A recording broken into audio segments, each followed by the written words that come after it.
Greetings aspirants. Hope you all are doing well. As we have seen in the news that on September 1st, the central government set up a panel headed by former President Ramnath Kovind to explore the feasibility of the One Nation, One Election plan. So in this context, let us try to understand all we need to know about the One Nation, One Election. So firstly, what is this One Nation, One Election? See, the idea of One Nation, One Election centers around the concept of synchronizing the timing of Lok Sabha and the state assembly elections across all states to reduce the frequency of polls throughout the country.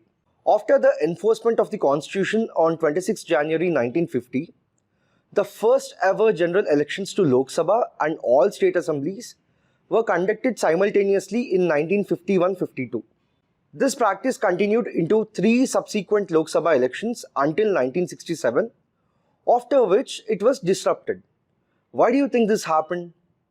The cycle was first broken in 1959 after the centre invoked Article 356 of the Constitution, which is related to the failure of constitutional machinery to dismiss the then Kerala government. Subsequently, due to the defections and counter-defections between the parties, several legislative assemblies dissolved post-1960, which eventually led to separate polls for Lok Sabha and state assemblies.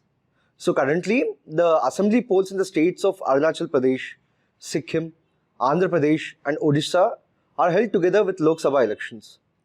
Historically speaking, the idea of simultaneous elections or One Nation, One Election was first formally proposed by the Election Commission of India in its 1983 report. The Commission suggested that conducting simultaneous Lok Sabha and state legislative assembly elections could reduce the frequency and associated costs of elections.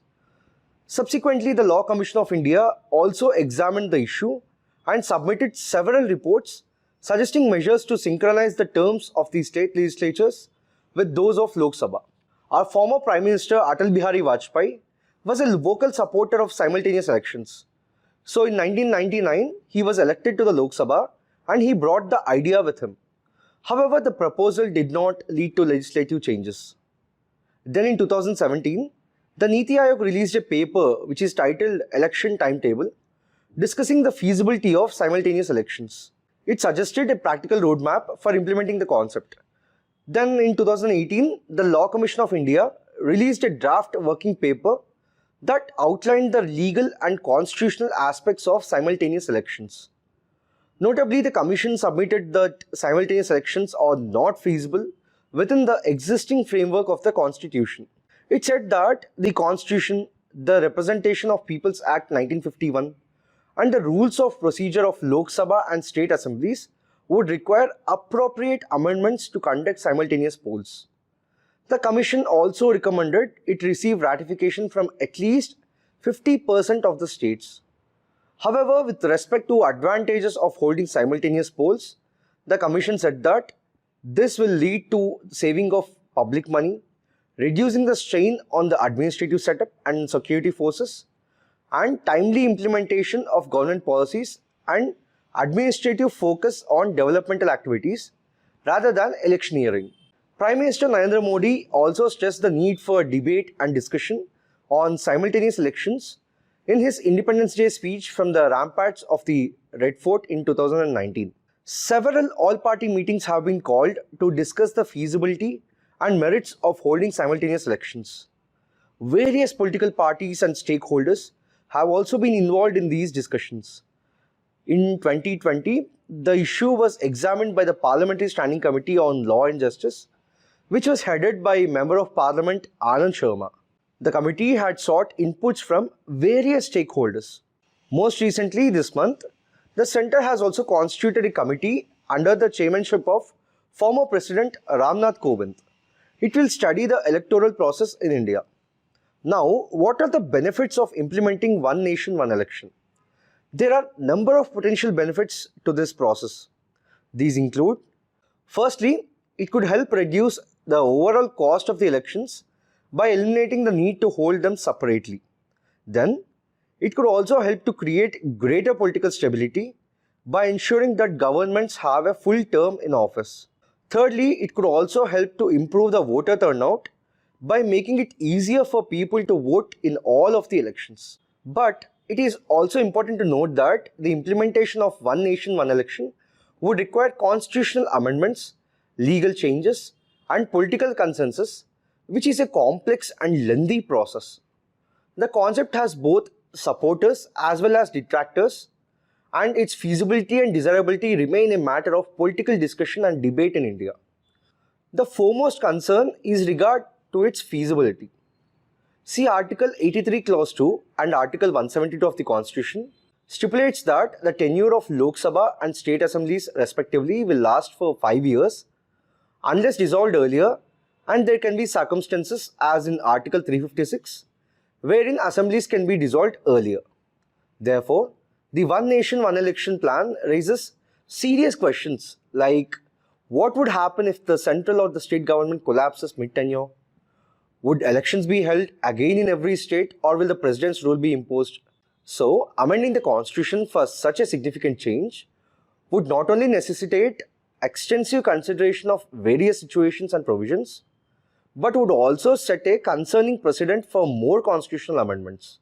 Secondly, the idea of one nation, one election does not square with the concept of federalism, as it is established on the notion that entire nation is one, contradicting the content of Article 1, which says that India as a union of states. Thirdly, the present form of recurrent elections can be seen as beneficial in a democracy, as it allows voters to have their voices heard more frequently. As the underlying issues of national and state polls are different, the present framework prevents the blending of issues, ensuring greater accountability. But some point to a potential information overload for voters, given that they have to pick their leaders at multiple levels of government at the same time. Every voter has different considerations and consequently different voting preferences at national, state, and regional levels. Simultaneous elections run the danger of national issues eclipsing local issues. This can have a poor impact on voters' decision-making abilities while picking candidates due to confusion or overwhelm. In our country with a population of almost 150 crores, it is a logistic challenge. In India, elections are festivals of democracy. This requires careful planning and coordination, which can be difficult if simultaneous choices have to be made. Due to the complex nature of the country's political and constitutional framework, implementing one nation, one election in India presents many legal challenges. It would require significant amendments to the Indian Constitution, like the key provisions related to the terms of elected bodies, for instance the Lok Sabha, state assemblies and local bodies.